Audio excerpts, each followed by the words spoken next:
kembali menyaksikan Lobby Belajar Lebih Memahami kerjasama RTV dengan DPRD Kota Surabaya. Masih terkait penindakan toko modern nakal di Kota Surabaya. Menjawab pertanyaan saya tadi Pak, solusi yang diberikan oleh Dewan terkait mungkin nanti meningkatnya nomor pengangguran di Kota Surabaya. Ya itu, saya kira pelaku-pelaku usaha toko modern itu harus segera melakukan proses perizinan kembali. Jadi, dan kalau memang ada niat baik dari pelaku usaha toko modern itu, kemudian dari pemerintah kota sendiri sangat welcome, saya kira proses itu bisa dipercepat. Prosesnya bisa dipercepat ya Pak ya? Bisa dipercepat, masing-masing pihak yang terkait dalam proses perizinan itu bisa saling jadi sejalan gitu. Jadi dari mulai perizinan awal sampai AMDAL lingkungan itu dari AMDAL lalu lintas itu kalau berjalan seiring bersama-sama, saya kira prosesnya bisa lebih cepat daripada bertahap satu selesai nanti loncat lagi ke proses perizinan yang lain selesai dan yang lain, itu perlu waktu. Jadi harus saling sinergi. Saling bersinergi ya Bapak ya. Nah ini kan kita sering menjumpai, biasanya itu ada toko modern yang berdekatan dengan pasar tradisional. Apakah itu sudah mendapatkan tindakan juga Pak? Itu kalau yang itu jelas pelanggaran. Pelanggaran karena ya? itu sudah diatur ini di Perpres itu. Perpres ya Pak ya? Jadi Perpres nomor 112 tahun 2007 ini tentang penataan dan pembinaan pasar tradisional. Jadi pusat perbelanjaan dan toko modern itu harus menjaga jarak dan harus melihat kondisi sosial ekonomi masyarakat di sekitarnya. Jadi kalau memang di situ sudah ada toko tradisional, itu mereka harus jaga jarak. Harus mempertimbangkan ya Pak ya? Iya, seperti yang tadi saya sampaikan itu hasil konsultasi kita ke Kementerian Perdagangan itu adalah kurang lebih 500 meter. 500 meter. Iya. Pak, seandainya surat perizinan ini masih diurus, tapi toko modern ini masih berjalan, itu ideal tidak sih Pak?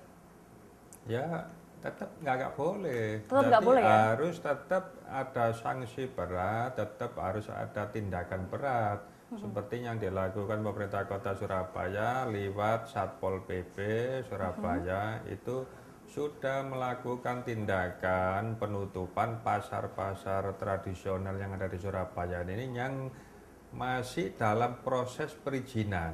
Itu sudah ditutup.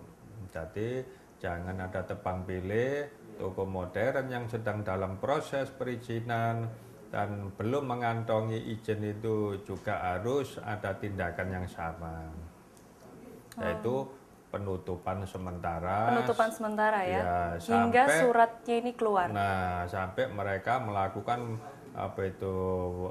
surat-surat perizinannya itu selesai semua. Ini sebenarnya kota Surabaya ini kan sudah banyak sekali toko-toko modern.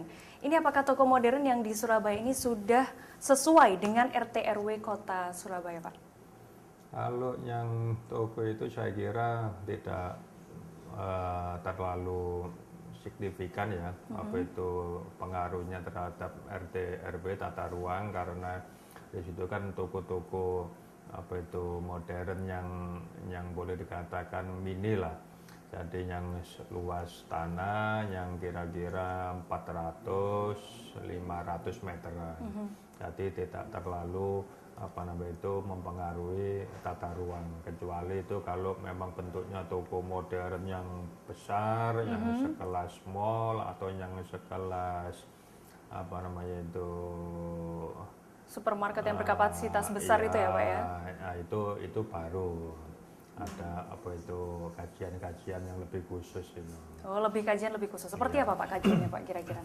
Kajian khusus. Itu tadi, jadi Hampir sama juga. Kalau yang di toko modern yang kecil itu kan harus ada apa itu dampak lingkungan, apa itu AMDAL, lalu lintas sama. Cuma kalau yang toko modern yang besar, ini kapasitas jalan di depannya, kapasitas lalin yang apa itu lalu lalang di situ, terus juga apa namanya itu AMDAL, dampak lingkungan di sekitar situ itu kira-kira seperti apa.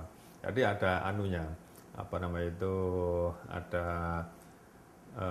minimalnya lah. Kalau yang toko kecil kira-kira jarak mungkin jalan ya 6 meter, 8 meter. Kalau yang ini kan perlu jalan yang luas. Mungkin untuk tempat parkir Ya, dan lain sebagainya ya Pak perlu ya. lahan yang luas juga, paling enggak ya minimal ya bisa ribuan, 2.000, ya? 3.000 atau 5.000 meter. Nah, Nah ini saat ini kan Perda ini mengatur toko modern di Surabaya ini masih menggunakan Perda tahun 2010. Menurut Bapak ini butuh revisi nggak sih Pak? sudah, itu sedang kita revisi sekarang ini. Sekarang DPRD Kota Surabaya ini sedang ada pansus untuk apa itu aturan ini. Jadi untuk Perda itu masalah pasar tradisional. Ini sekarang sudah kita pansuskan. Ya mudah-mudahan pertengahan ini sudah bisa kita sahkan lah, bisa kita paripurnakan. Oh sudah bisa diparipurnakan ya. Ini sudah berapa tahapan Pak? Atau tinggal menunggu pengesahannya saja revisinya untuk revisi ini? Jadi untuk revisi ini sudah berjalan kurang lebih hampir 1 bulan. Kalau nggak salah ya sudah hampir 1 bulan dari teman-teman dari Komisi B yang membidangi itu pansus juga apa itu lakukan oleh Komisi B itu juga sudah berjalan. Nah, insya Allah ya pertengahan inilah itu sudah pertengahan bisa bulan ini atau pertengahan tahun ini pertengahan Pak? Kalau bulan. lama-lama kan kasihan yang pedagang kecil Pak. Enggak, kurang lebih ya bulan inilah. Bulan ini ya Pak ya. Deadline yang diberikan Dewan kepada Pemkot nih Pak terkait penertiban toko modern. Deadline-nya. Ya kalau bicara deadline ya kita minta pemerintah kota ya secepatnya lah. Secepatnya ya? Iya, jadi apa itu memberikan peringatan-peringatan kepada toko-toko modern itu. Jadi paling enggak ada surat yang memberitahukan segala untuk melakukan apa itu pengurusan perizinan itu. Kemudian apa namanya itu memberikan batas toleransi untuk masing-masing toko modern itu kira-kira berapa lama, berapa minggu atau berapa bulan apa namanya itu untuk melakukan proses itu. Kemudian pemerintah kota segera melakukan tindakan tegas yaitu dengan penutupan itu. Begitu, Ya. baik. Kita akan segera kembali lagi di Lobi Belajar Lebih Memahami.